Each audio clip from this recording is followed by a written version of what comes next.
did have one issue outside of the presence very briefly. There was that body cam clip I had played with the audio redacted, that 2 minutes, 10 seconds. Yes. I was unclear as to whether the court wanted me to bring up a version that had been clipped to just that.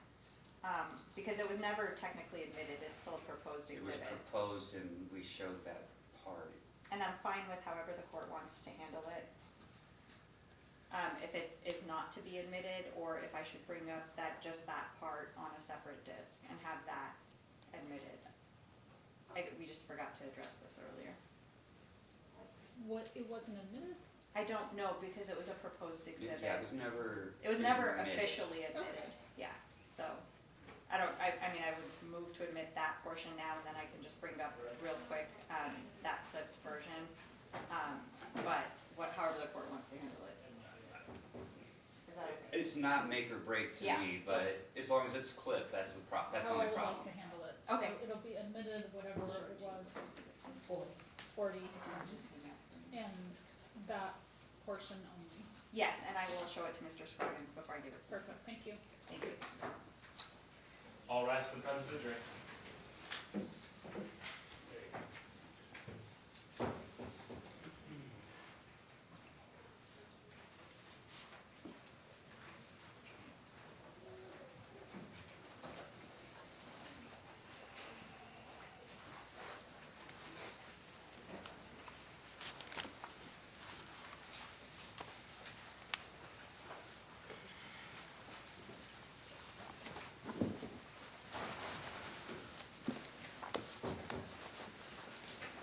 On the record in case number C-356489, Stephen Matter versus Anthony Holloway, let the record reflect the presence of parties, counsel, and jurors.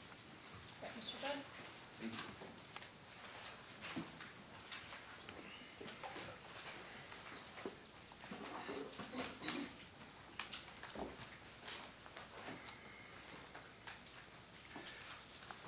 Ladies and gentlemen, when we began this trial, I told you that this trial would hinge around defendant's statement that he brought the victim to his house for one reason.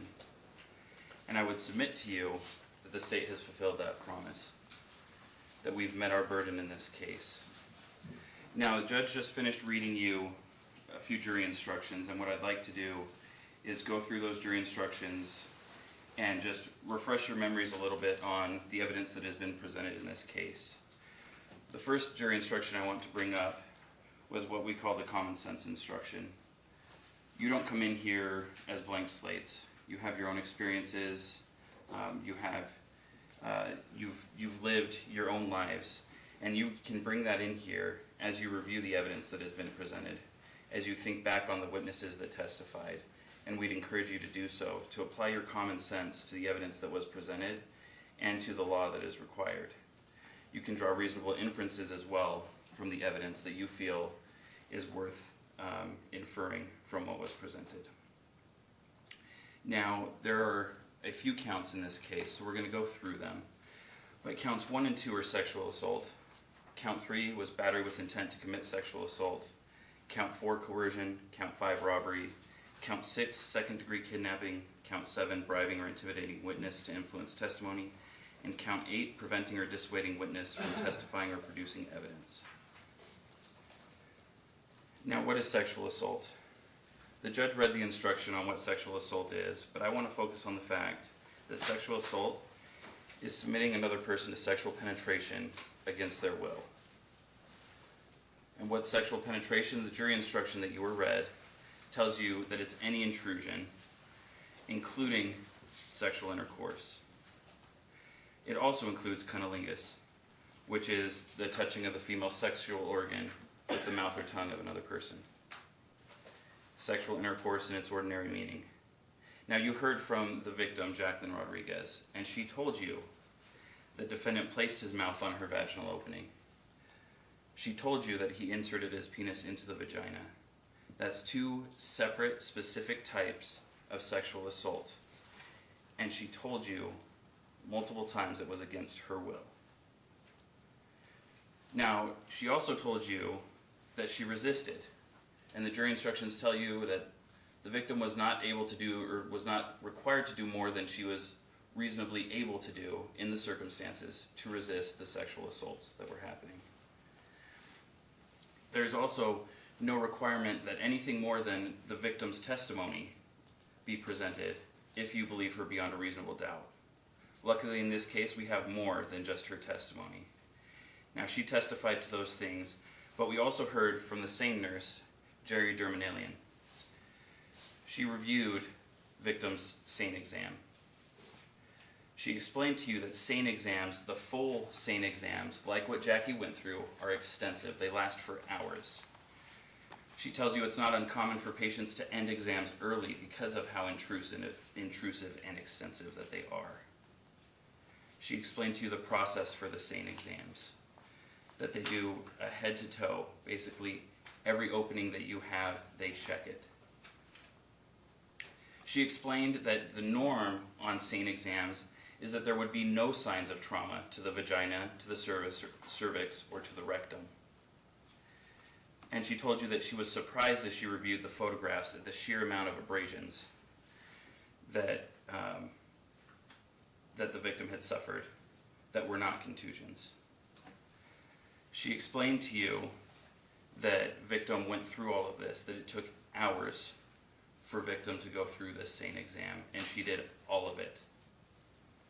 She explained to you that the underwear that victim was wearing at the time of the assault was recovered. We heard from the DNA expert, Allison Rubino, who did the DNA analysis in this case.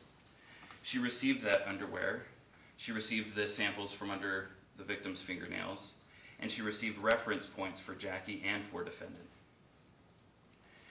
When she reviewed the underwear, she found a presumptive positive test for semen in the crotch of that underwear.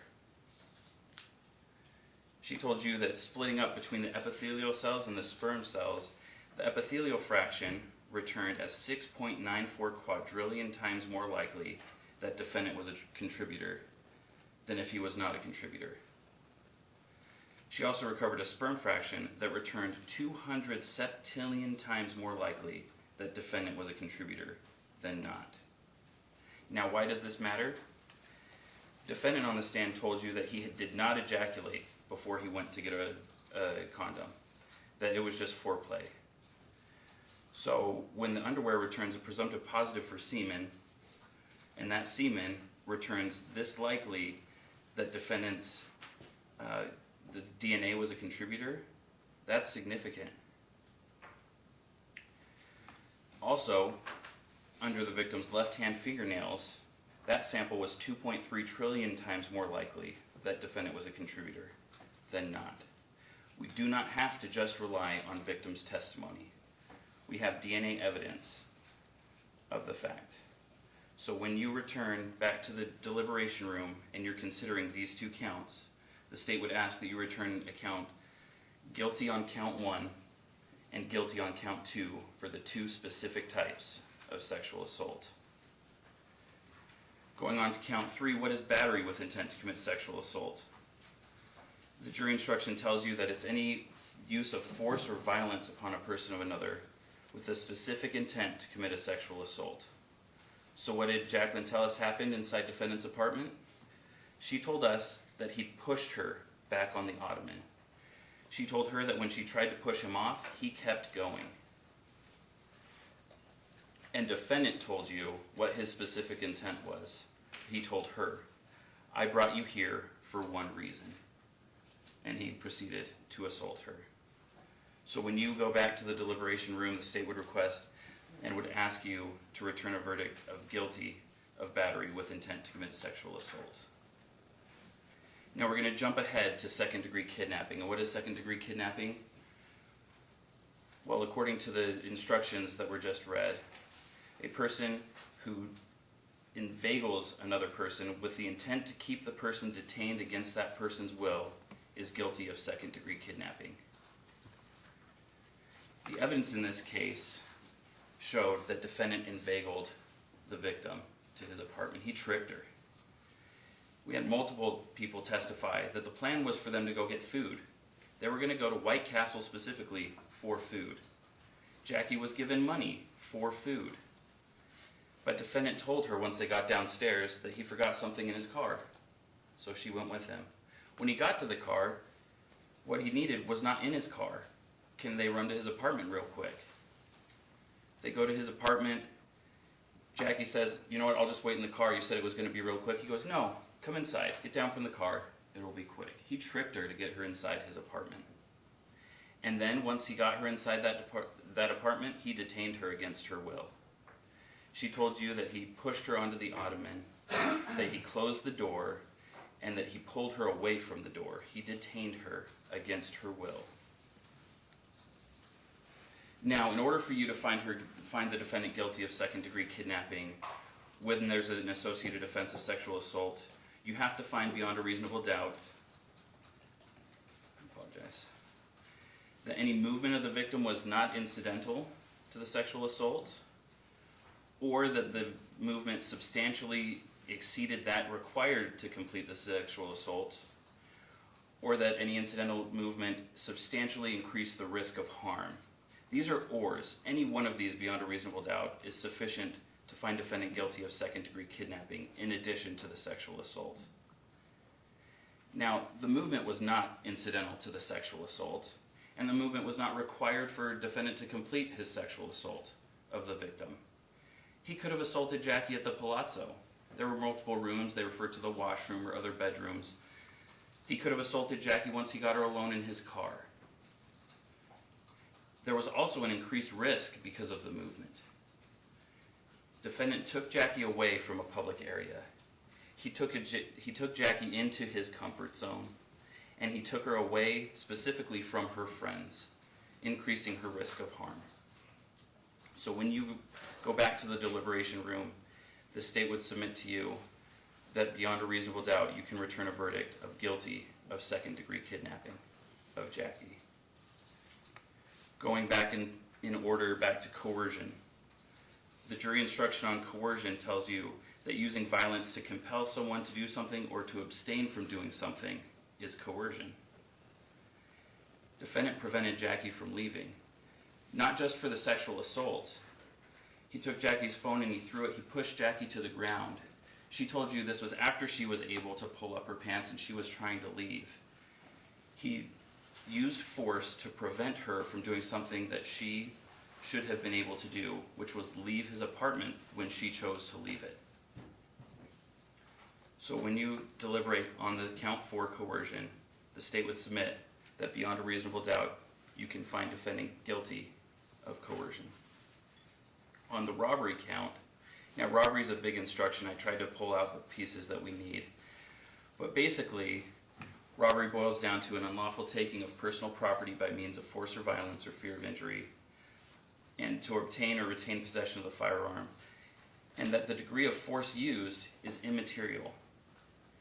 In this case, we see that Jackie's necklace, the pendant, and that specific necklace that she got emotional describing because her dad had given to her, that those were snatched from her. That personal property was taken from her by force during their altercation when she was trying to escape from him. So when you go back into the deliberation room, the state would ask that you return a verdict of guilty of robbery. Bribing or intimidating a witness to influence testimony, again, another long jury instruction, but basically anyone who gives, offers, or promises any compensation directly or indirectly to any witness or person who may be called as a witness to influence their testimony or induce him or her to withhold true testimony is guilty of this offense. Jacqueline got up and she testified about this phone call she got about a month later from Cujo. And she screenshotted the phone call. Cujo, that she believed was a cousin of the defendant, that told her, and he said, or she said that this person told her that Anthony was afraid to go to jail, that he would give her $3,000 if she stopped cooperating, if she would withhold her testimony on this matter. So on count 7, the state would ask that you find the defendant guilty of bribing or intimidating a witness to influence her testimony. And finally, preventing or dissuading a witness from testifying. A person who uses persuasion or otherwise prevents or attempts to prevent another person from appearing before any court or evading the process of appearing before the court is guilty of preventing or dissuading a witness from testifying. On June 9th, again, she told you that Cujo called her. Defendant was afraid to go to jail. Offered her 3 bands, she said, which she clarified was $3,000. And that money was offered specifically to prevent her from testifying, from appearing before this court. So the state would ask that you find defendant guilty of count 8, preventing or dissuading a witness from testifying or producing evidence. Ladies and gentlemen, I would submit to you that the state has shown this beyond a reasonable doubt, that between the witnesses that testified and defendant's own testimony, you can use your common sense and make reasonable inferences to determine that defendant is guilty of those offenses beyond a reasonable doubt. Thank you. Mr. Schwartz?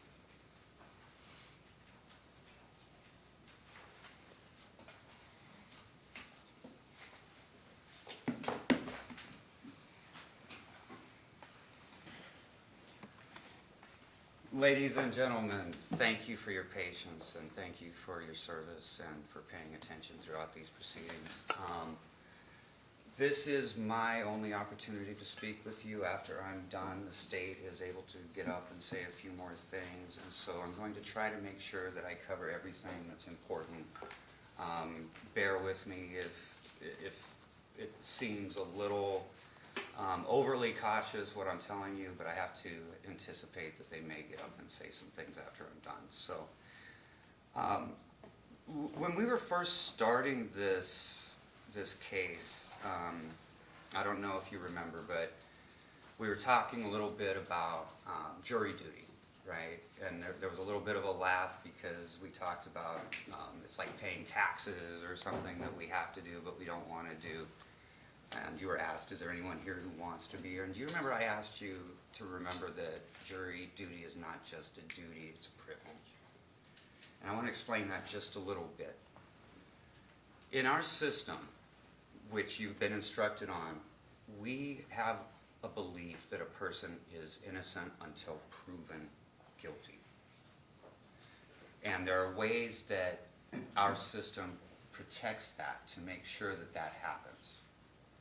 One of the ways that it does that is it makes sure that 12 citizens, 12 people with their own experiences, their own common sense, can look at the evidence that's presented to them and make a unanimous decision before we're going to convict a person of a crime. Now that's an extremely important right. Anyone accused of a crime has to be proven guilty beyond a reasonable doubt to 12 people who are going to come in and set aside any prejudices that they might have. They're going to not have in their heads that they want to see a person get convicted or that they don't want to see a person get convicted. And they're going to test the evidence that the state shows them, and they're going to discuss it in a serious manner, as I know you will, before that decision is reached.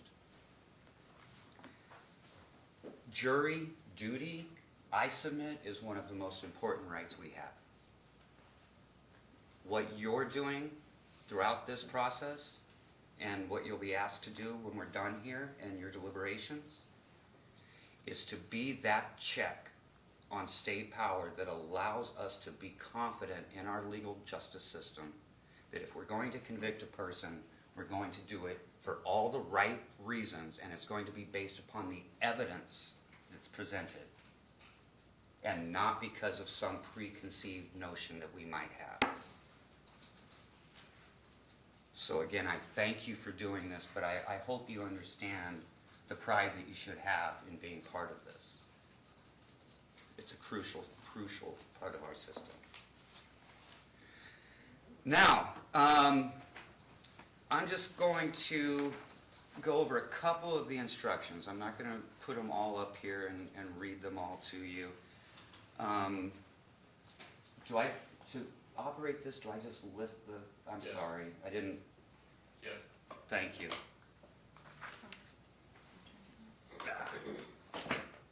Okay.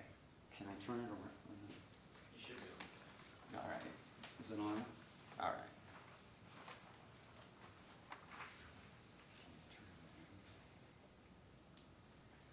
Can you? I'm sorry, I didn't realize that they had turned it on a break. Okay, thank you. All right, now this is in your jury instructions. This is instruction number 5. And it's an extremely important instruction in a criminal case. It talks about reasonable doubt, but it also talks about the presumption of innocence. You were asked about this a number of times when we were doing our jury selection and asking you guys questions. And you all promised and you all said that you understood that you had to start with the idea that Mr. Holloway is innocent. And you had to keep that idea until the state provided you evidence that proved beyond a reasonable doubt that he wasn't.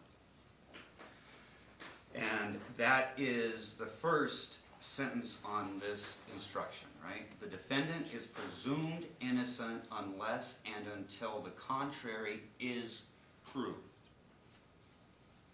And I asked you, when we started this, to pay attention to the evidence, okay? Because that is what you have to do. You have to look at the evidence that's been presented to you, and you have to start with the presumption of innocence. And when you're examining the evidence, it has to prove to you beyond a reasonable doubt. The evidence has to prove to you beyond a reasonable doubt that the person's guilty before you can find him guilty.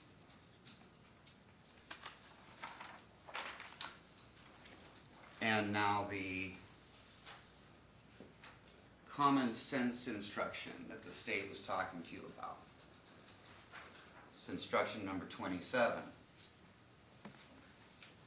You must bring to the consideration of the evidence your everyday common sense and judgment as reasonable people. Now, what this means in a nutshell is you're not supposed to forget everything you know about the world and how it operates when you start looking at this evidence. The judge has instructed you, and you know you're not allowed to do any outside research. You can't look things up. Nobody in this jury is allowed to say, I'm an expert on this, so you need to listen to what I say. But everyone here are adults. We've all got lives. We have family, friends, people we interact with. And we all have just kind of a sense of how the world works, right? And we have a sense of what makes sense and what doesn't make sense. Don't abandon that here, because it's really important for my client that you bring that common sense when you're looking at this evidence. And let's look at that evidence, because the testimony of a witness is evidence. What a person says is evidence. There's other types of evidence. There's physical evidence. There's scientific evidence. There's electronic evidence. It's all evidence, right? But in this case, when you really break it down, and I'm going to walk through it a little bit really quickly. I know it's been a rough week with the schedule and everything, so I'm not going to keep you here any longer than we have to. I just want to make sure we cover this stuff. I told you at the beginning of this case that it came down to he said, she said. I told you that when the evidence was shown to you, you would see that there is no physical evidence establishing that these crimes occurred. And I believe, after hearing everything, you know that. We've had every witness that the state has come up here and testified. And we've seen no physical evidence of a crime. And I'll talk specifically about it. But it's the same for every other piece of evidence that they've put up here. The crucial evidence in this case, and the state just told you this, all those things that he was going through on his PowerPoint about the different crimes being alleged, if you think about it, they all come down to she said, right? All of it. So, instruction number 7. The credibility or believability of a witness should be determined by his or her manner upon the stand, his or her relationship to the parties, his or her fears, motives, interests, or feelings, his opportunity to have observed the matter to which he or she testified, the reasonableness of his or her statements, and the strength or weakness of his or her recollection. If you believe that a witness has lied about any material fact in this case, you may disregard the entire testimony of that witness, or any portion of it says his, it should be his or her testimony, which is not proved by other evidence. When I was asking you before, in your day-to-day lives, when people are telling you things, you kind of sum up their credibility, right? We all have common sense. We all know how to listen to a person, to watch a person saying something, and reach some kind of a feeling or conclusion on whether we believe them or not. This instruction tells you that that's good, that's fine. You're allowed to do that, you're supposed to do that. So, with that in mind, let's talk about the he said, she said. And let's apply our common sense. And let's think about all the evidence that we've looked at. And we'll start with the state's case. We'll start with what the state asserts. According to the state, Jackie left with my client from the party, from the hotel room, to go get White Castle burgers. You've heard that everyone who knew about White Castle burger knew that you did not have to drive to get there from where they were at, right? But instead of going to White Castle burger, they went to my client's car. Now, there's some question about whether he was driving his Mercedes that was registered to him or a rented Nissan that he says he had at the time. It doesn't really matter because it just doesn't. I mean, it really doesn't matter what car they got in if you think about it.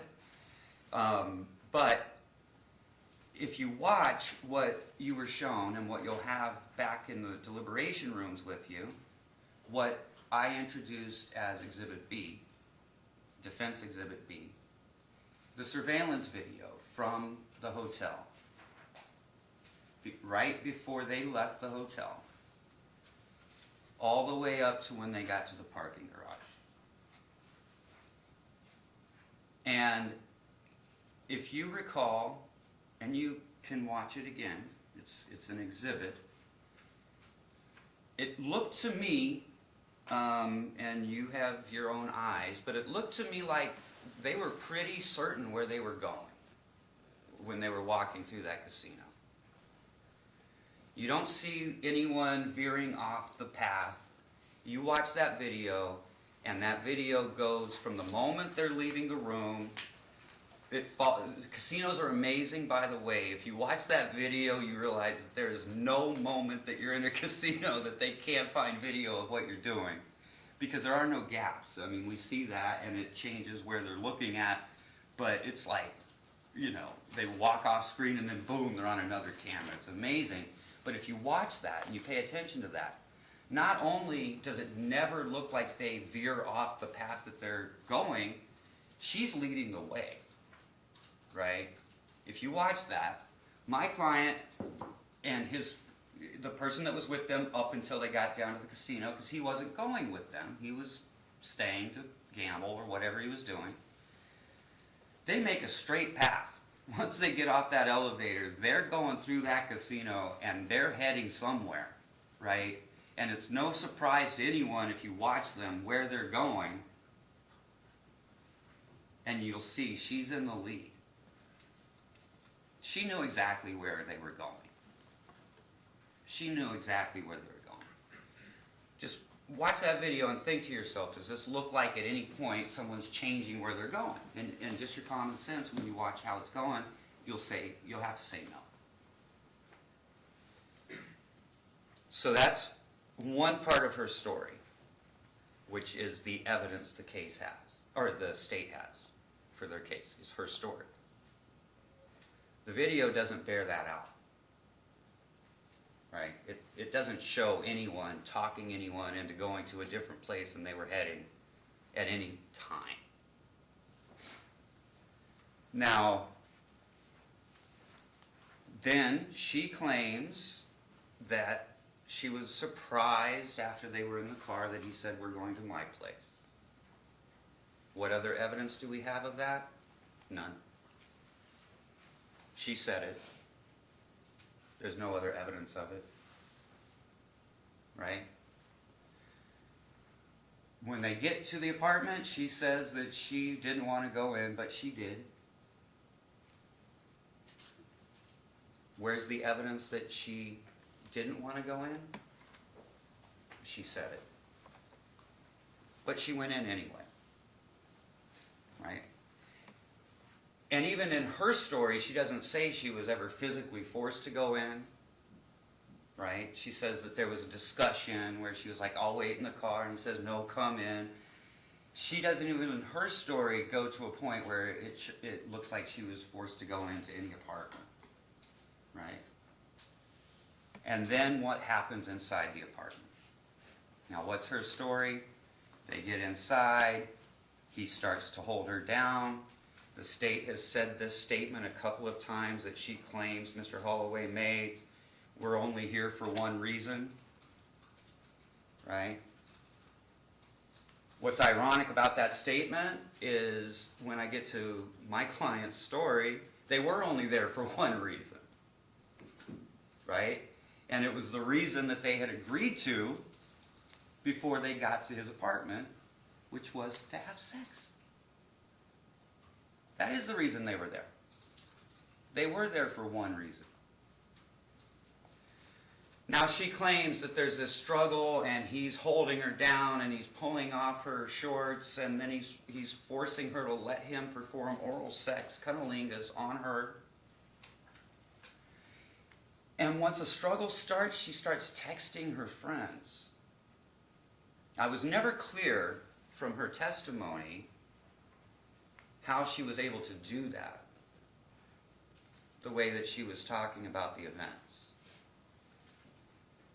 But she seemed to be saying that she was texting them while it was occurring, which seems very odd to me. And if I was exercising my common sense, it just wouldn't make any sense to me that that could be happening. But that's what I believe it panned out to be that she was saying. And then somehow she was able to force him off of her, and he had, according to her, it sounded like the stuff that the injuries that she had to her body and stuff like that, sounded like that all occurred while he was trying to commit this sexual assault. Which I was thinking about that with my common sense. If that's when the violence occurred, and it's happening the way she said it, he's holding her down, pulling off her shorts, and performing cunnilingus. At what point is it that he's hitting her on the chest and the elbow and the hand, right? In that situation. It didn't make much sense to me when I heard it, and now that we're done with the evidence, it still doesn't. But that's her story. And then somehow she's able to fight him off, and she escapes. Okay. Now, I'm just going to touch on it quickly because I'm starting with her story. At some point in that struggle, her necklace, her pendant, and apparently one earring comes off and winds up on the floor. The state's calling it a robbery. But if you read the instructions, and I'm not going to belabor all the instructions, you're going to have them. It didn't sound much to me like someone taking property from a person to take the property as much as it did property being knocked off during a struggle. And I think if you look at your common sense again and you look at the evidence the state showed you, the location of the stolen items right by the door. They're broken. They're not like taken. It wasn't like give me that. They're broken and they're left haphazardly right in the doorway. That's not what I would typically expect to find if there was a robbery occurring. But it is very consistent with a struggle.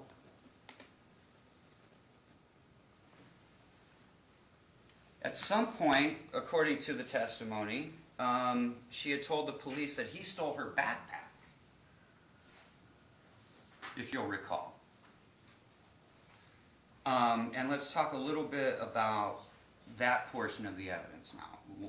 I'm going to come back to her story, but when the detective, the lead detective, Detective Ryland, testified, she said that her conclusions about a robbery, one of the things was that the victim had told her that he stole her backpack. When I asked the detective if she reviewed the surveillance video, which you have as an exhibit now, if she ever had a backpack in that video, she didn't remember. She said, I don't remember. When I asked if she saw my client carrying a backpack, she didn't remember that either. But she did remember the victim telling her that one of the things that was stolen from her was her backpack. Now is where the story gets really interesting, because the timeline is another thing that's kind of all over the place, and I was like jotting stuff down as it was going on, but it got confusing for me. You're going to have everything with you guys. You can compare notes, so I'm not going to try to give you a definitive timeline. But what we know is that this occurs at his apartment somewhere after 5 a.m., right? We know that because of the time on the surveillance when they're leaving the Venetian Hotel, the timestamps on there, and the time that she's saying that this occurred. So we know it's a little bit after 5 in the morning. She gets away, according to her. She has her phone, obviously. He's not chasing her out of the apartment. She leaves the area, and what does she do? This scared, traumatized person who was just sexually assaulted. She doesn't call the police. She doesn't call anyone and ask them to call the police. She starts texting her friend Eric, right? And she's doing that over and over again. She really wants to get in touch with him. Common sense. If you're a young girl in a bad neighborhood, and you'll remember Detective Ryland told you that was a bad area. That was a bad part of town. High crime, a lot of stuff going on there. Why would you be texting a guy who was at a hotel room who probably wouldn't have even known where you are because you were scared? Why wouldn't you just call 911? That's one of the most beautiful things about cell phones, right? Is that we can call 911 wherever we are. And even if we don't know where we are, they can track us to where we are. But she doesn't do that. She doesn't do that. What does she do instead? wanders into another apartment complex nearby that she has no clue about and doesn't know anybody in, and she says she hides under a stairway, okay, because she's scared. Now, mind you, she never says that my client was following her, but that's what she decides to do. And while she's hiding in that stairwell, she's texting who? Eric. And then when she can't get him, she tries his buddies, right? Richie and... right? But never does she call the police. Never does she tell anyone to call the police. Now, when I was asking her about why she texted that he's beating me, which sounded like it was happening at the time, which is one of the reasons I'm confused. Because if she was texting while something was happening, that I don't know, but she said, well, because that would get their attention and they would do something to help me. But she never texted them, I'm being raped or I was raped. Okay? If you think that saying you're being beaten is going to get your friend's attention so they come to help you, if you were being raped or had been raped, why wouldn't that get them to come help you? Common sense. It's common sense. When Detective Ryland was testifying about the information on the cell phone, she said that she had gotten a complete phone dump, and remember, we asked her, that includes everything that happens on the phone. Remember I was asking her that? So that's text messages, phone calls, whatever you get coming in or out of your phone is in that extraction that they perform. And remember, she was the lead investigator on this case. She was the most experienced police officer involved in investigating this case. She has a lot of time as a detective, as a police officer. And when she testified, she said that she never saw anything indicating that Jackie had told anyone she was raped, remember? And then she left for the day. And she was tired. I said, go get some rest, right? She was done. Why was she done? Because when I was asking her about her investigation, she was telling me about her investigation.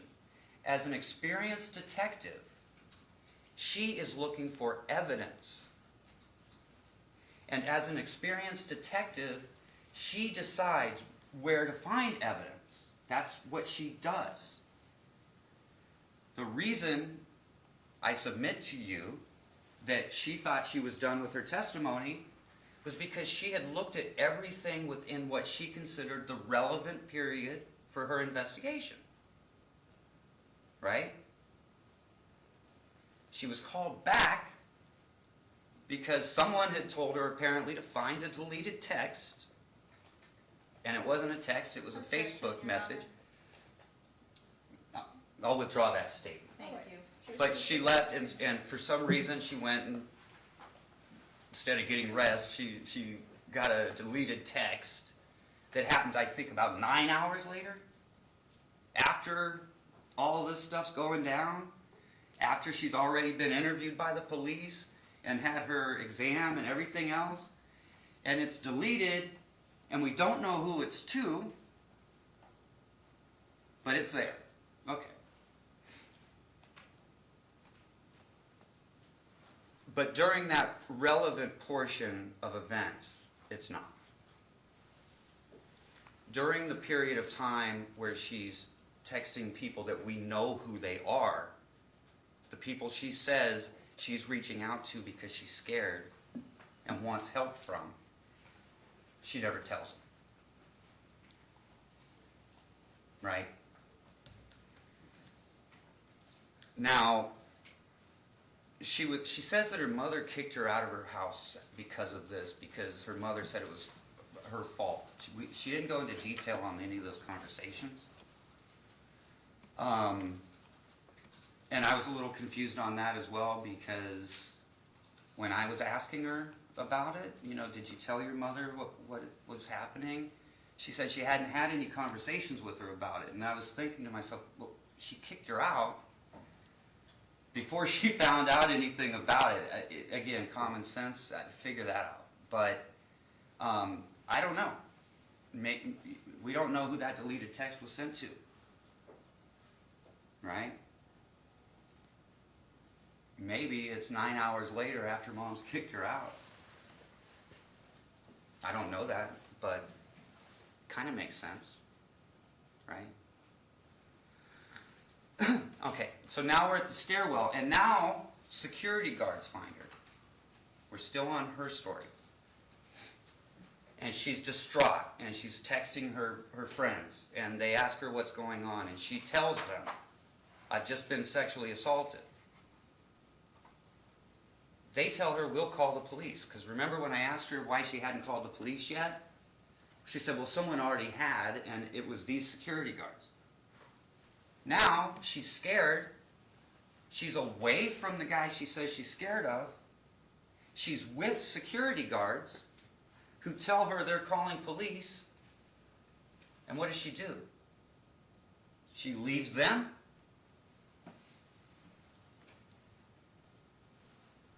I don't care how upset you are if you're afraid and there are people who are there going to protect you and call the police to help you. Why would you leave them? Maybe it's because she really didn't want the police to come. And I'll get to that when I talk about the other story, the other side of this, okay? She leaves. She winds up in a 7-Eleven. You watch the video from the 7-Eleven. You see she's on the phone, right? She's texting, she's wandering around, she's making some phone calls. At some point, she goes into the back room with the 7-Eleven people. Does she call the cops from 7-Eleven? Where there's cameras and other people and lights? A place she could probably feel a little bit safe? No, she didn't call the police. She keeps texting Eric, right? And what do the people at 7-Eleven do? Do they call the police after this girl just got raped and tells them that's what happened? No, they kick her out. And we don't know why they kicked her out. When I asked, I mean, it's speculation, right? Because she doesn't know why she can't say what was in their minds. She says she thinks it's because they thought she was just drunk and didn't believe her. Which is another point I'll come back around to when we talk about intoxication, okay? But that's her theory of why they kick her out, is because they just think she's drunk. Where does she go from there? Does she go somewhere else and call the police? What does she do now? She goes into another strange apartment complex in this bad neighborhood and meets a stranger who she doesn't know and tells him what happened. What does he do? Well, you can come hide in my place, get up here. Oh, we got to lock the door. Oh, and you can't call the cops because I got warrants. And she stays there and continues to try to get a hold of Eric. Common sense. It does not sound to me like someone who wants the police there.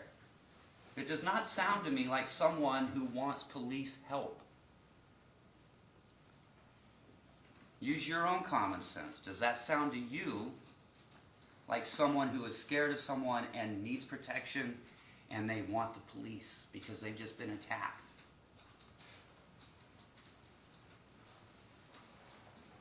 Now, I mean, you are the jury. You're the ones who decide credibility issues. I'm only pointing out to you, when you're making that decision, what to remember. What is her story? Right? And that's her story. In fact, she never calls the police. When do the police get called? Well, according to her, the security guards at the first place that she went to said they were going to call the police.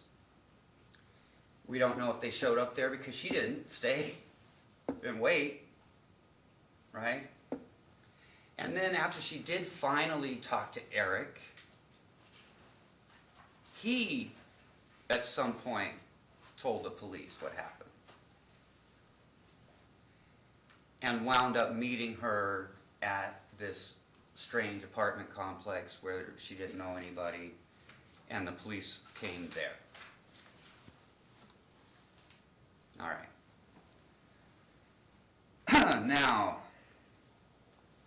I forget how many hours that all took.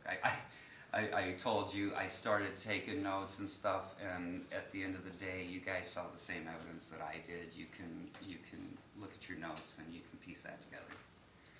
But that's her story. Now, what's the other side of the state's case? The other part of the state's case is Eric, right?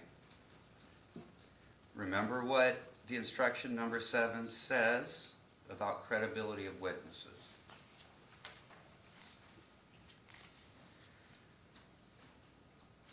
I don't know that I even need to talk about it. I could tell you what he said, but you guys saw him on the stand, right? He says that this was just his friend. He says that he just gave her some money for food. They were supposed to go get food, and then he was mad when he found out what happened. Okay, that's his story. You can believe him if you want, or you don't. That's up to you. But he did seem to kind of go all over the place when he was answering questions. He kind of went, remember he was asked where he got his money, and he didn't know.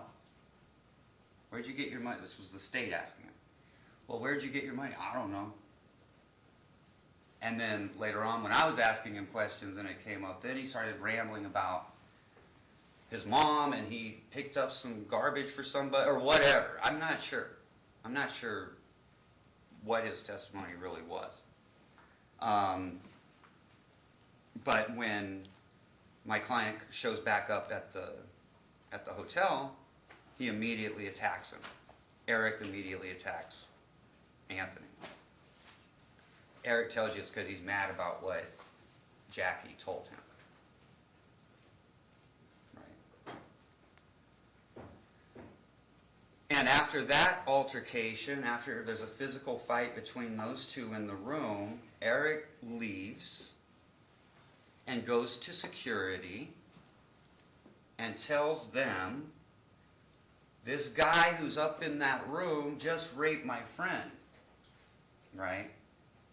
Now, we know that Jackie at some point did get to talk to Eric because they coordinated where he was going to come meet her for the police to come to that apartment complex. Right?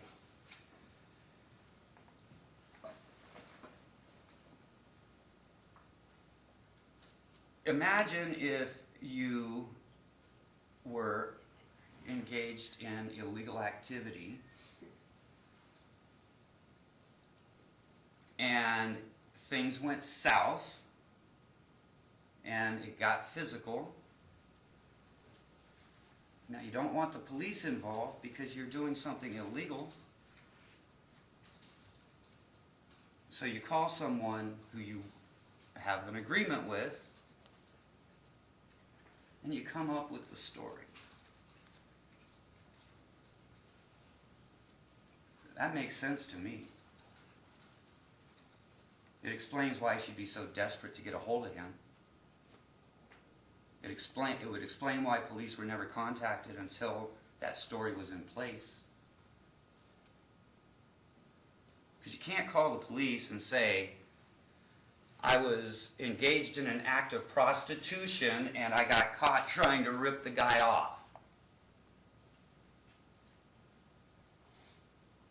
Police don't like that, right? But if you say I was raped and here's the story, that's a good story. Not only does it make her innocent, but makes Eric innocent. You get to look at motives, right? You get to look at fears, motives, interests, or feelings. Keep that in mind when you're thinking about his testimony. What would be his motives to lie?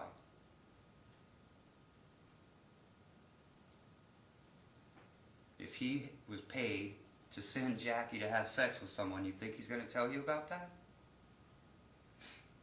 It's much better when he can say, oh, I'm just a good guy and I was mad because she's my friend. Right? Now, that's her story, that's the state's case. Okay? If I'm missing something, I'm sure they'll point it out. But let's look at the evidence from people who are not involved. Let's look at the evidence that you heard from people who are not either prosecuting this case or defending this case, who have nothing to gain or lose by what you decide, okay? I'll call them the neutral witnesses, as much as anyone can be neutral. What do they have to tell us? Well, they brought in the DNA specialist, Rubino, qualified. She told you what DNA is. She told you the methods of obtaining samples and testing it and how their testing works. And she told you that my client's DNA was on the underwear, under the alleged victim's fingernails on one hand. And if I'm missing somewhere else, forgive me. She said that there were fractal sperm cells, which means not the complete, right, located in the underwear. Okay. So what does that tell us? That tells us my client engaged in some kind of sexual activity with her. His DNA was in her underwear. He's not denying that. He's not on trial for having sex. He's never, from day one, we have not told you they didn't have sex. So what does that prove in terms of what you have to decide? Nothing. Because if it's consensual sex, then it's not sexual assault. When you read the instructions, it'll tell you it has to be against the person's will. Does that DNA tell you that anything happened against this person's will? No.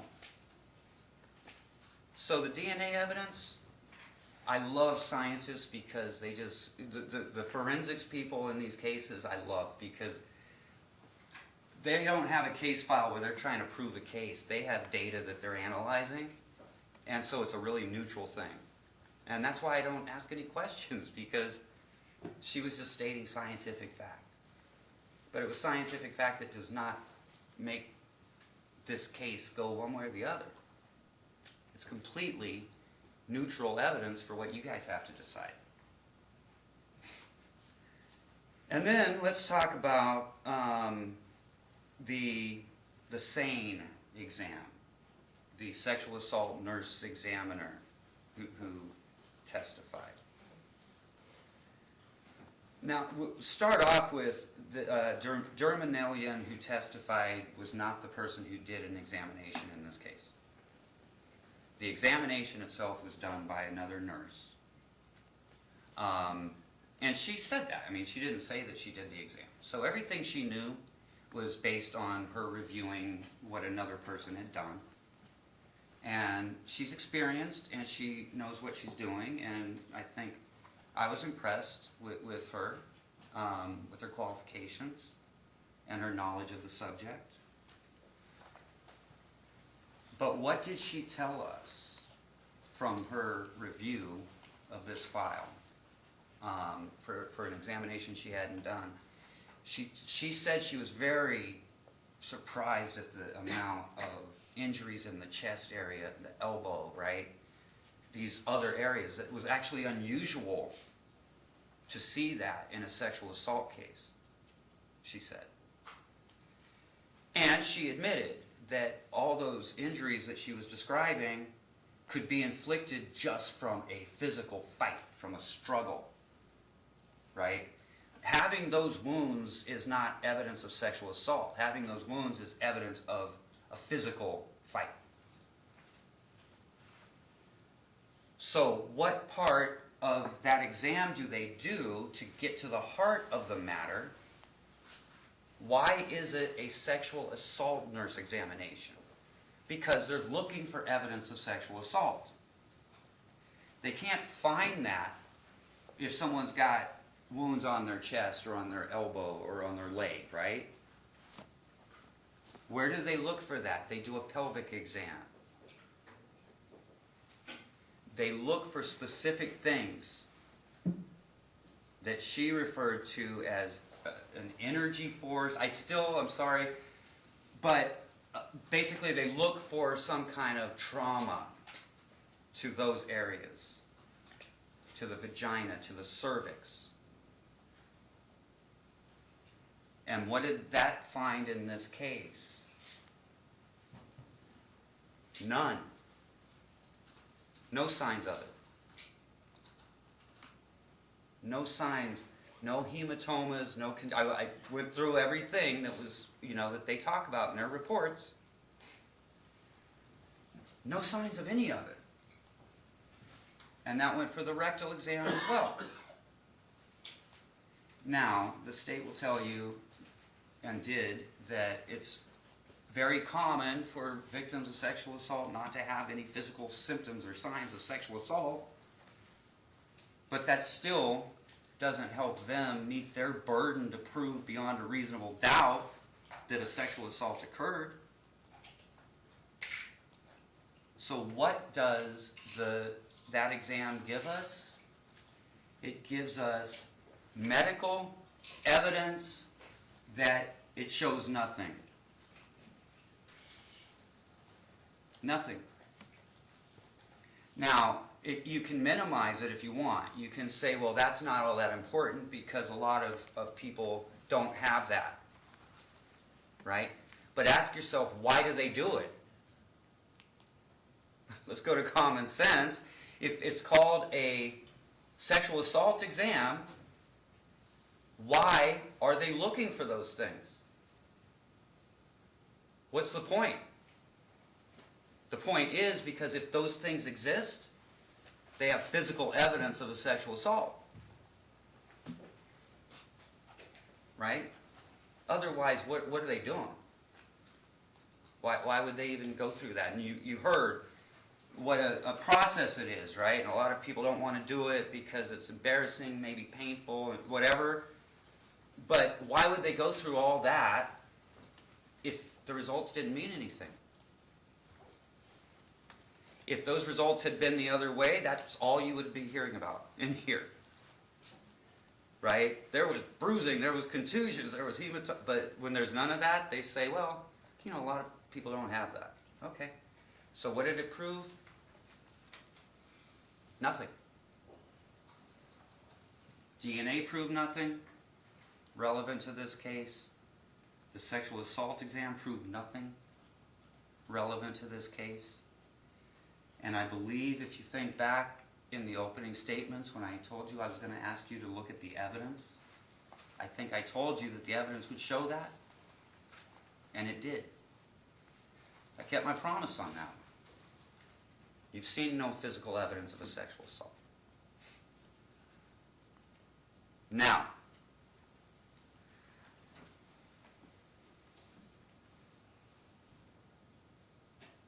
let's talk about the other side of this. Okay? Because we know at this point that we have no physical evidence that helps prove the state's case. It's testimony. Right? It's she said. That's the she said part.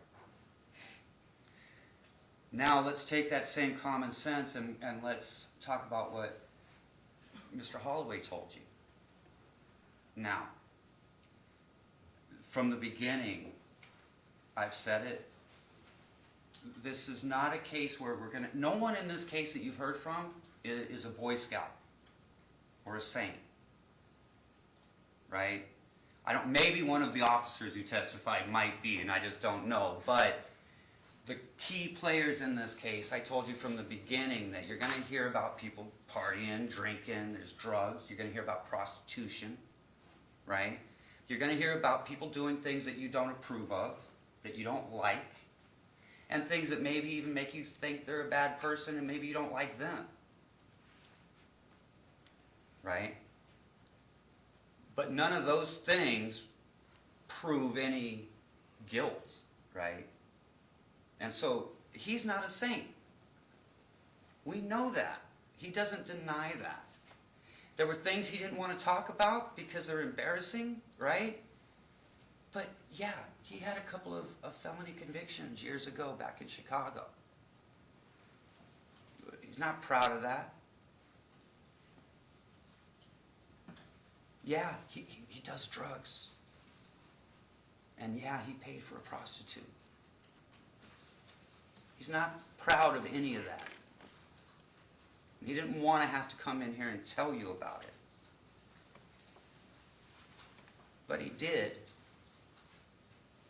Because it's his life on the line here, and he knew he had to tell you his story because you were going to want to hear it.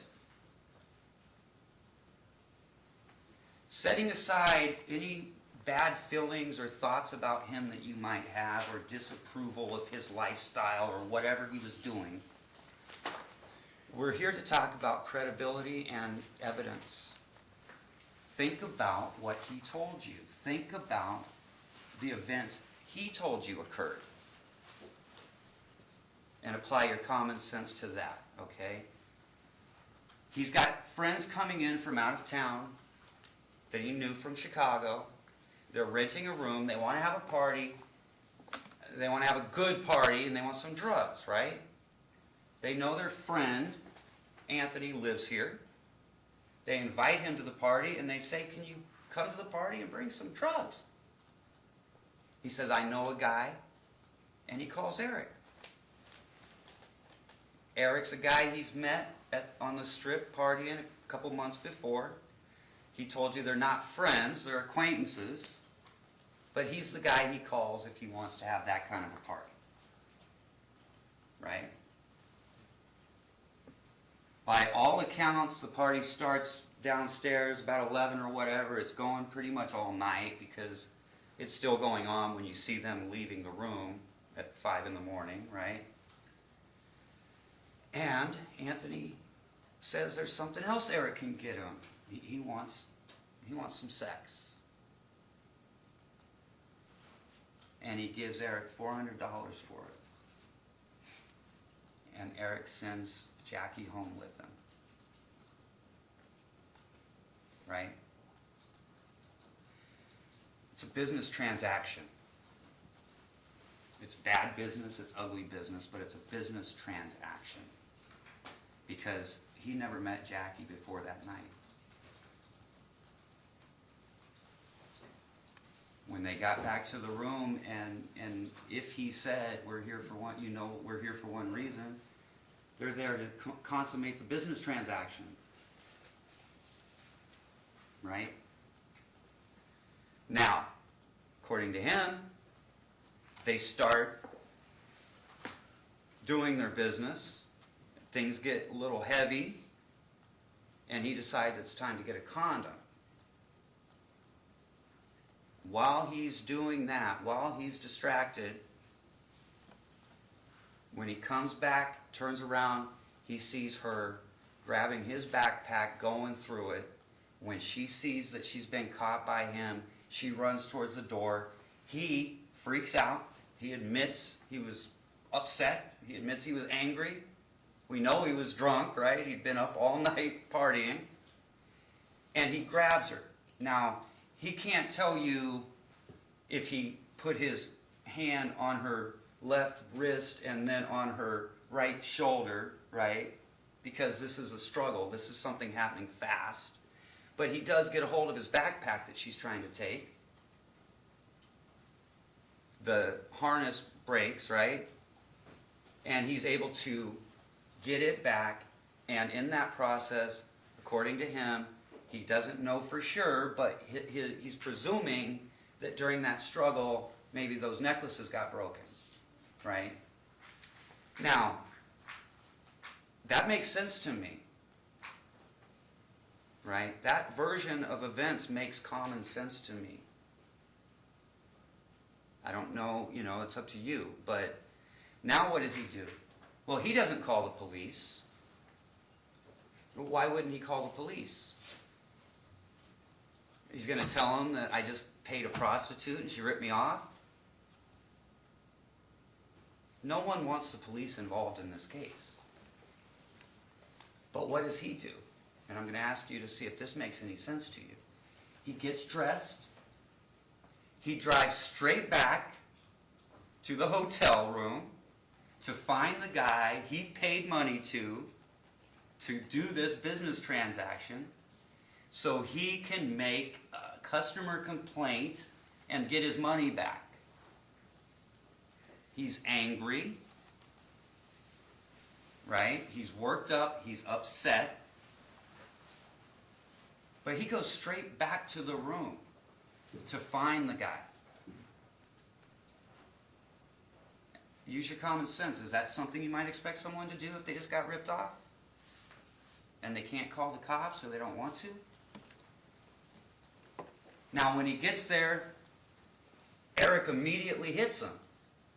Right? Remember, there was no conversation between the two once he got there. It was immediate. Now, Eric's story is because I knew he had attacked my friend. Anthony's version is it's because he knew I had caught his girl ripping me off. But it doesn't really matter because we know that as soon as Anthony gets there, he's attacked. At that point, her friends, who she's been trying to get a hold of all morning to help her because she's scared, go downstairs, find security to tell security guards that this guy that Eric just beat up had raped a girl so that security would grab him up, which is what happened. Right?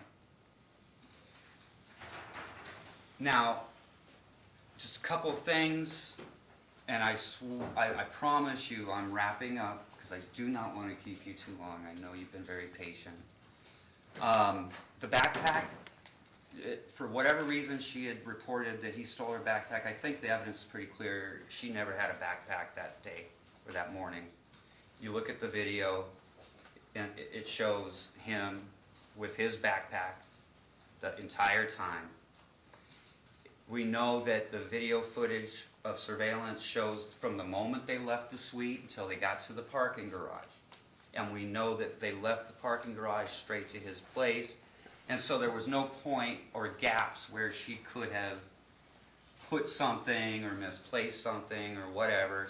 You saw what she had. She had her clothes and she had her cell phone. That's what she left with. That's what she had the entire time. We know that he had a backpack. Right? So, it's up to you, but who are you going to believe on that part? Right? What you see or what she told some detective with no other evidence.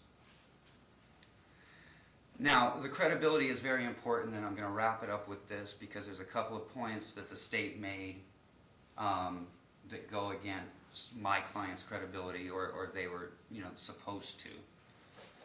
One is he said that he had left his backpack at home before he went back to the hotel. And lo and behold, it was actually in his car at the Venetian.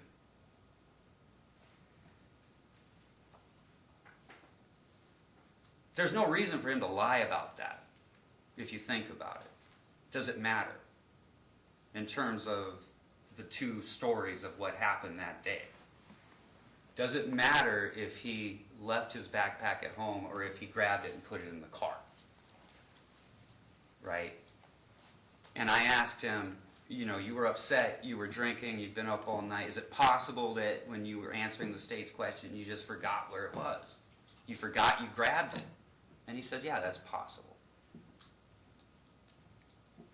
Common sense again. Is that possible?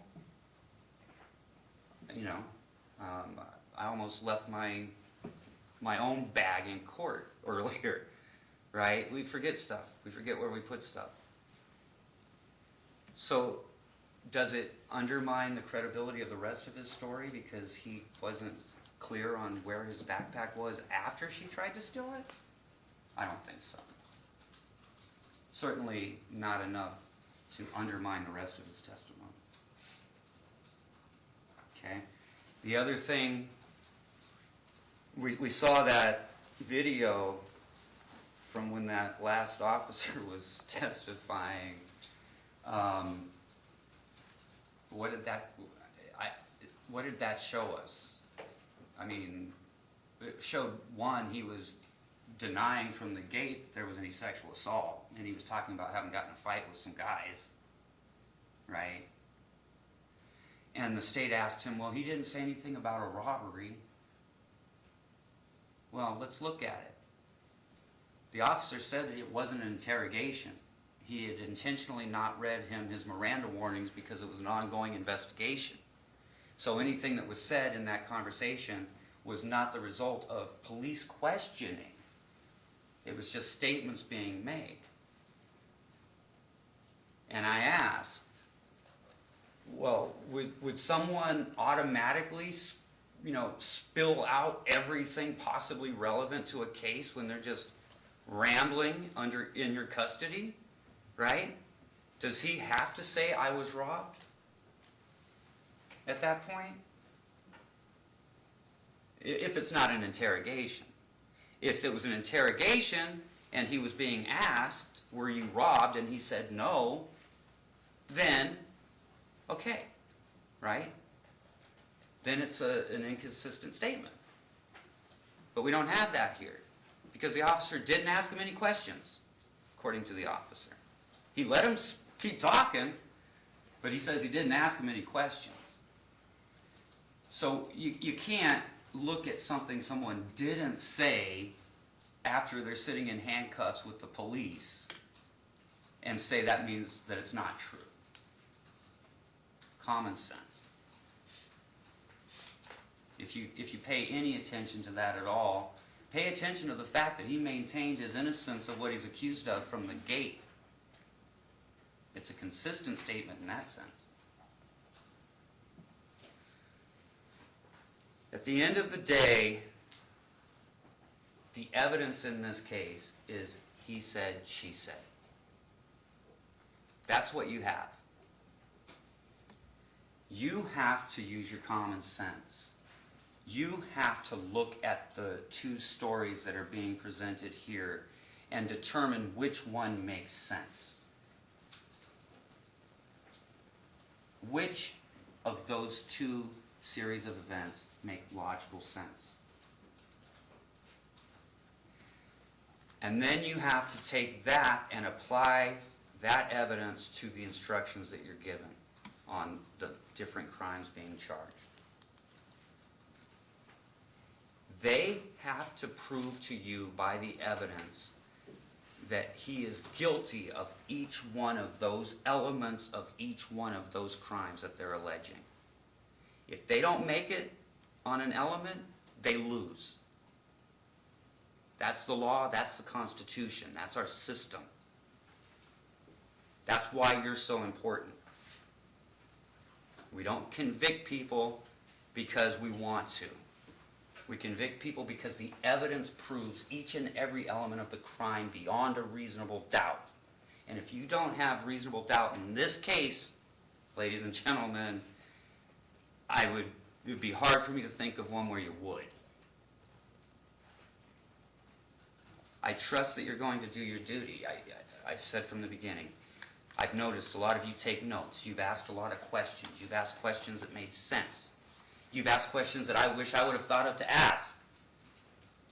You've been paying attention. Now your duty is to go back there and discuss that evidence,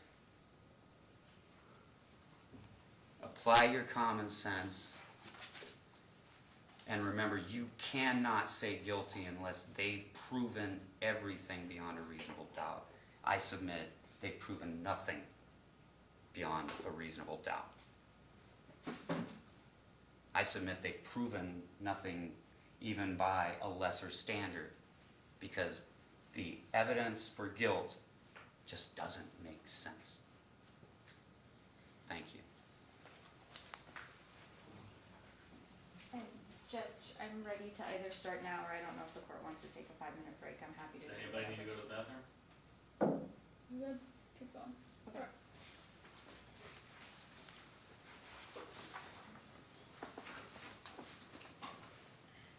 All right, so this is called rebuttal because the state has the burden of proof in this case.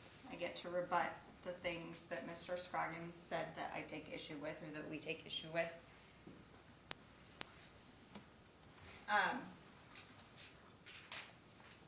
And I took a lot of notes, unfortunately, so I'm sorry, it's gonna be a minute.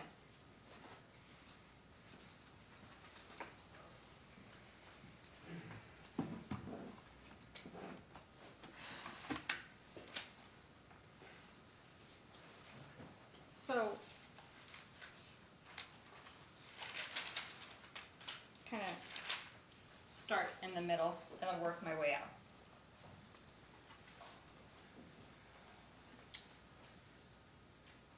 Mr. Scroggins asked what the sex assault exam gives us. Well, one thing that it gave us was the underwear that Jackie was wearing when she went to the hospital. And if you recall Allison Rubino's testimony, what was on that underwear was a presumptive positive semen stain. She never said there were fractal sperm cells. What she said was that she did a differential extraction on a piece of that underwear that had the sperm stain, and that she separated it into epithelial cells and sperm cells. And that when she tested it and compared it to the defendant's DNA, his DNA was in the sperm fraction with a probability, sorry, can't remember the number off the top of my head. There were a lot of, sorry, 200 septillion times more likely than if it were a random unknown contributor in the sperm fraction that she isolated from the semen stain on the underwear. And at this point, I'd like to remind you that the defendant just said on the stand that they only did foreplay, that he never ejaculated. Those are his words. And that is clearly contradicted by the evidence.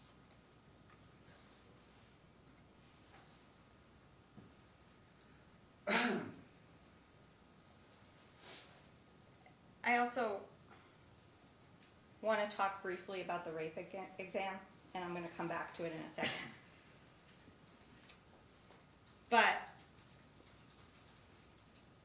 Nurse Dermanalian described to you in extensive detail what that exam is like. She told you that Jackie was at the hospital from 8:30 to about 3 in the afternoon, I think is what she said. Hours. And within that 6.5 hours, a couple hours of it was getting all her orifices probed and having pictures taken of her whole body. And she could have pulled the plug on it at any time, but she didn't. She went through the whole entire exam. Now, I struggle with this idea of the conspiracy. Okay, and the reason I struggle with it is, you know, you are the ultimate finders of fact here, right? You judge credibility. I would submit to you that Jackie Rodriguez is not a sophisticated person. Okay, so the idea that she subjected herself to this hours-long exam because she knew that they were going to find evidence, even though, according to the defendant, she was never raped, right? But somehow she still knew that there was going to be something that would make it worth it for her to spend hours with nurses all up in her business, taking pictures of the inside of her vagina. And she was doing that, why? Because she never really even wanted to call police? That defies common sense.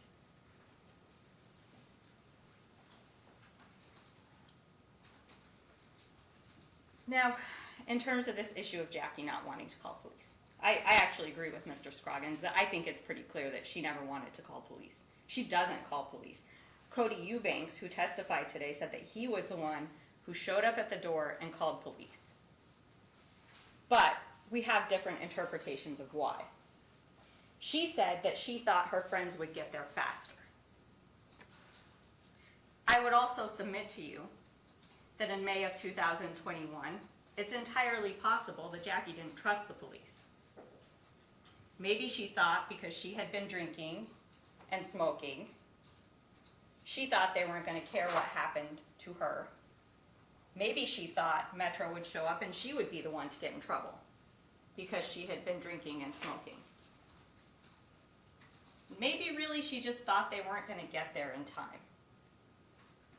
But what it says to me that she didn't want to call police is that she wasn't trying to get the defendant in trouble, right? She wasn't thinking to herself, what steps do I need to take to originate a criminal case? That's not what her analysis was.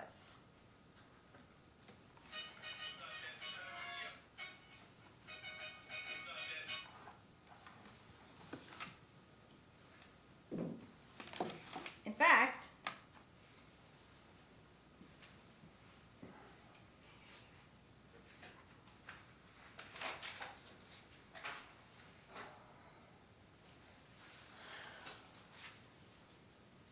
what Jackie was doing, I would submit to you, is trying to get herself to safety. So, when she ran to the 7-Eleven, right, and I know we saw this video a lot, but I'm going to show it to you again because I think it's important.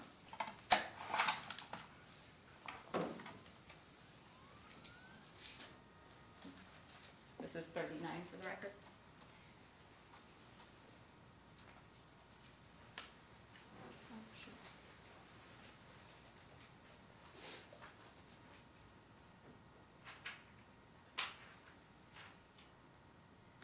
And you'll have this video and you can take it back with you and watch it.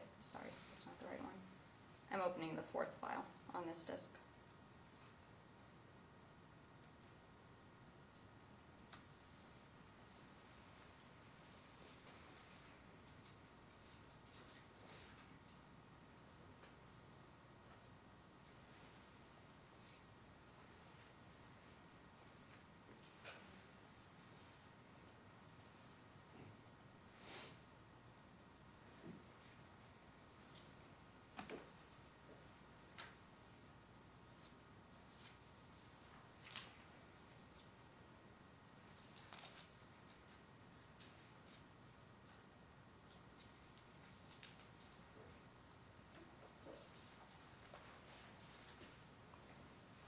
I paused it at 44 seconds. When she ran into this, oh, no, I didn't pause it. But when she ran into the 7-Eleven, she bent over. And the custodian of records, and you have the video from the other angle, to him it looked like she was trying to catch her breath. Like she was trying to calm down. And then she turns around and tries to get their attention. and you'll see on the video that it looks like she's crying. It looks like she's upset.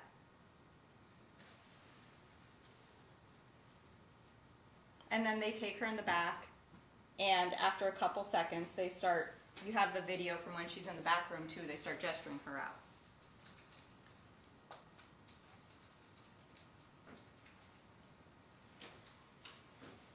Mr. Scroggins talked to you about the timeline, right? How it was weird that she would be texting her friends like while this guy's trying to assault her. What Jackie said was, she grabbed her phone and tried to text her friends, but he grabbed it from her and threw it. And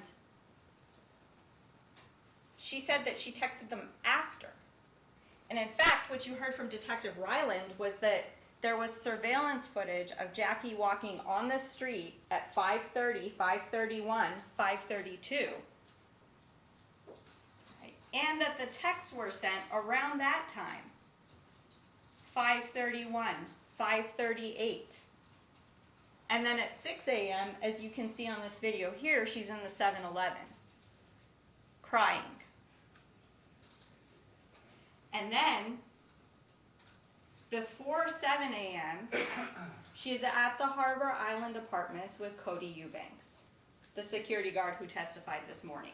Now, I want to point out to you that he has no dog in this fight, right? He's not her friend. He's not the defendant's friend. He wasn't there when this happened. He doesn't know any of these people. He's just the security guard. And he showed up and he did his job. And what he saw when he showed up to that apartment was Jackie, crying, skittish, scared. That's how he described her. And she told him, and remember, her friends are with the security guard, right? She hasn't seen them in person yet. There haven't been any texts back and forth about say this, say that. Make sure you tell them this. Her friends are still with that security guard. And what she says to the security guard is, Anthony Holloway made advances on me. That he attacked her. And that she had to get away. That's what she told the security guard, who had nothing to do with any of this, and the security guard told you he was the one who called police.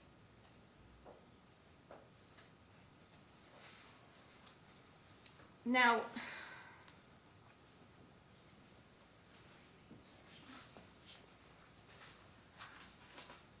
the reason that I think that that is important, right, it's a couple of things.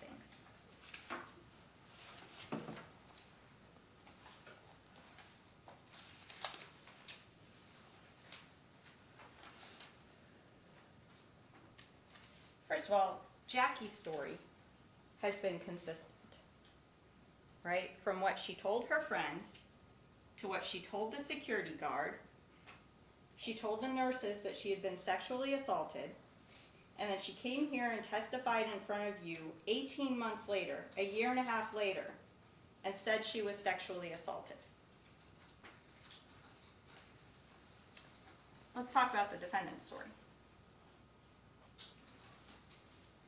He didn't call 911.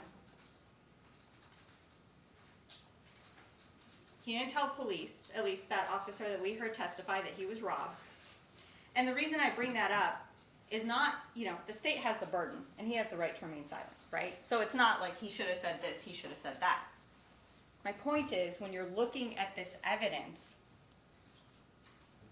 who was acting like a victim that night, that morning? Which one of them, because Mr. Scroggins, let's take what he said. He said, she said, right? Or she said, he said. Okay. Well, which one of them was acting like a victim? Was it Jackie, who was running scared, texting for help?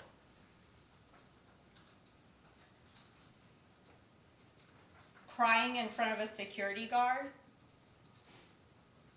Went for an hours-long rape exam, did a drive-through with police. Is she the one that was acting like a victim? Or was it the defendant, who supposedly got robbed of $2,600.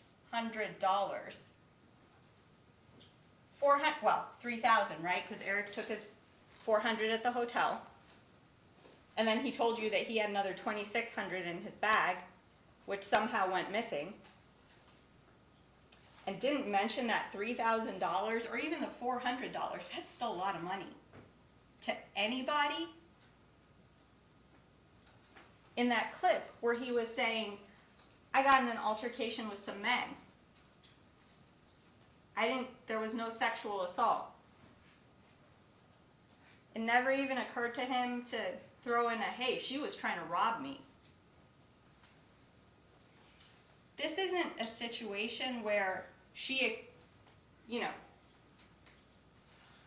where he accused her of something, right? He called 911 and said, hey, I've been robbed, help me. And then she turned around and said, actually, wait, no, he raped me. She accused him of raping her. And then after that, he said, actually, wait, no, she robbed me. But no one's seen the money.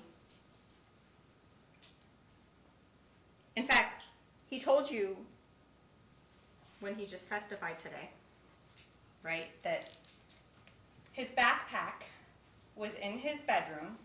He went back to his apartment, put the backpack away. The money was still in there, and she didn't get away with any of his stuff. Then I showed him a picture of the backpack. And then he suddenly remembered that, wait, no, he left it in his car. But the 2,600 was still there. And then we called the officer to say that the 2,600 wasn't there, that there was no evidence of it anywhere. And suddenly it's possible that she might have taken the money from his bag. But one of the other things that's so important about the 7-Eleven video, right? This is after she runs from his apartment, before she meets up with her friends, before police are called. She doesn't have $2,600 in her hand. You can go back and watch the video. The only thing she has in her hand is her cell phone. That's all she has. So I would submit to you, ladies and gentlemen, that $2,600 never existed. The $400 that he gave Eric never existed. There is what evidence is there in the record that he ever gave Eric $400? Except the self-serving statements that he made. Eric denied it. And in fact, Eric got real upset. One of the things he said that stuck with me is I was the one who introduced them.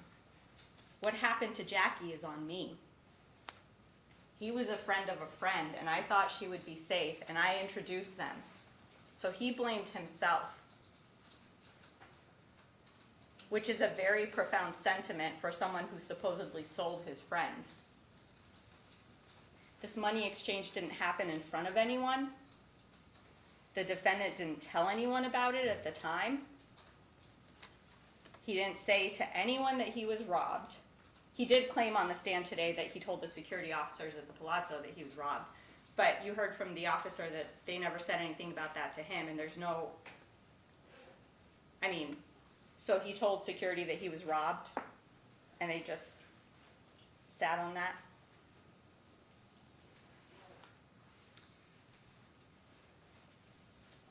One of the instructions, number 5, the reasonable doubt instruction, I'm going to put it up here, is that doubt to be reasonable must be actual, not mere possibility or speculation.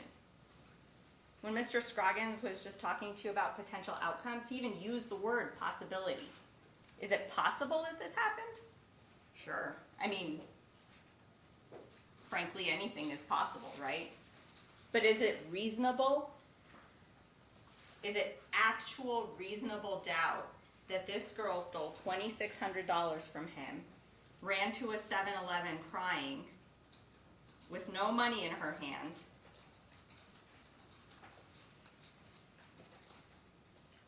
And then, to what end, right?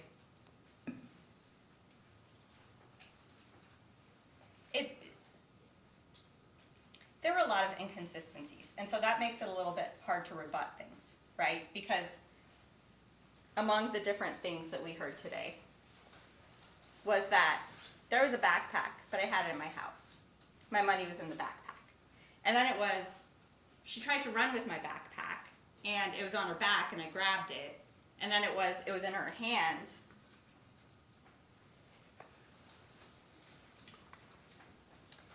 I think at one point,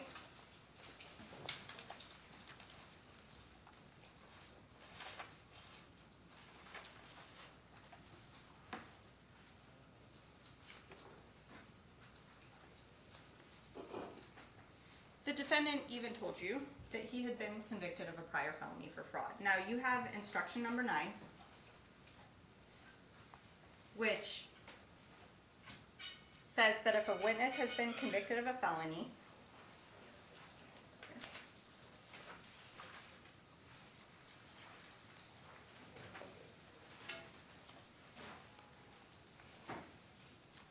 that can only be considered by you for purposes of determining his credibility. And that is true. You should only consider it for purposes of determining his credibility. But it is especially true when one of his prior felonies is for fraud. Right? And he got up on the stand today, and there were multiple inconsistencies in what he said. Nothing he said was corroborated by anyone else.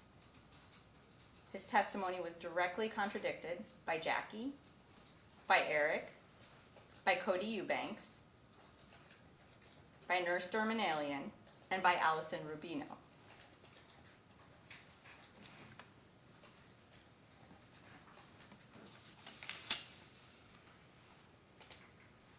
Now, Mr. Scroggins said during his closing, "You're not supposed to forget everything you know about the world and how it operates." And I would submit to you that that's true. But in analyzing this evidence, right? And remember, you have an instruction here that tells you that there is no requirement that the testimony of a victim of sexual assault be corroborated. And that testimony, if believed alone beyond a reasonable doubt, is sufficient to sustain a guilty verdict.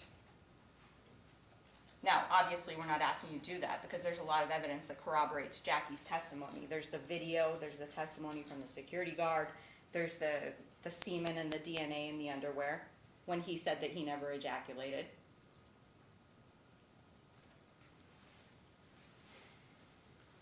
But you're not supposed to forget everything you know about the world and how it operates. When you're determining credibility, is it reasonable to think that Jackie and Eric concocted this criminal mastermind scheme, a couple of young high 22-year-olds, right? Or is it reasonable to think that the defendant today made contradictory self-serving statements that you know are contradictory because you heard the officer tell you that there was no Nissan key that he recalls. There was a key for a Mercedes. You heard the officer tell you, because remember the defendant said that he was driving a rental Nissan. And the officer told you he didn't see any keys for a rental car or Nissan in that Gucci bag. He didn't see any cash in there when the defendant had said that his cash was in the bag.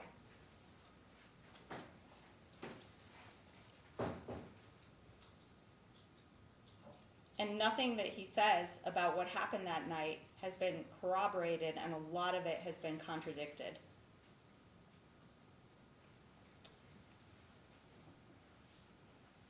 So, ladies and gentlemen, I would submit to you that the state has met its burden beyond a reasonable doubt.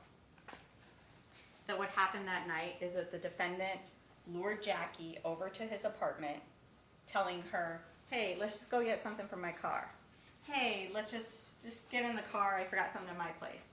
Hey, get out of the car real quick, I just need to grab something from inside, it'll be real quick. And then when he got inside, he sexually assaulted her.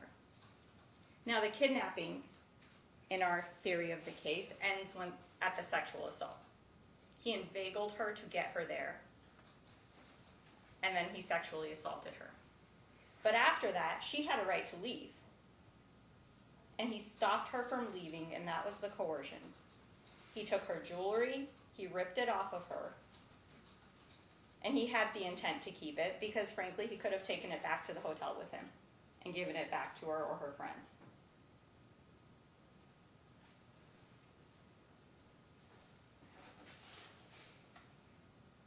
We're not saying that the robbery had anything to do with the sexual assault or the kidnapping, but he did it anyway. And there is plenty of evidence, circumstantial evidence and direct evidence in the form of DNA, in the form of photographs, in the form of video, to support what happened that night. And so I am asking that you find the defendant guilty beyond a reasonable doubt on all of these charges. Thank you. Thank you. Okay, we'll now swear the officers take charge of the jurors and alternate jurors.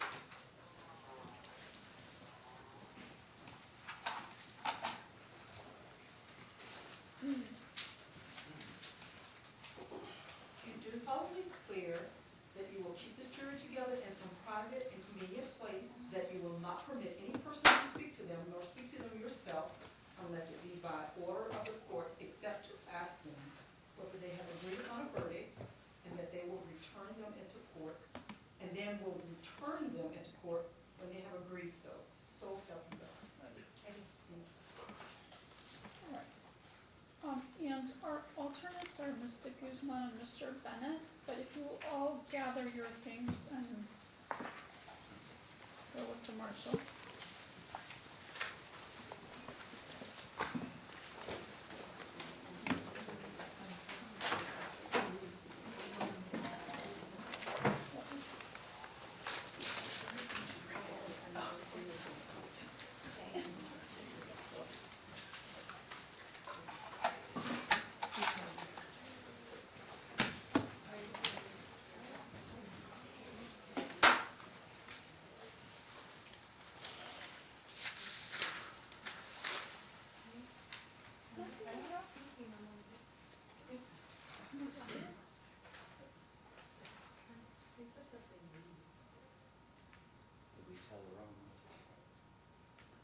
No, I've just never seen this before. The clerk has an oath for the alternates. Oh.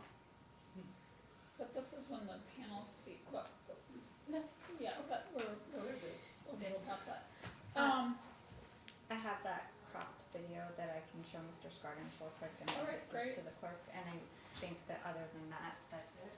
All right, make sure we have a way to get a hold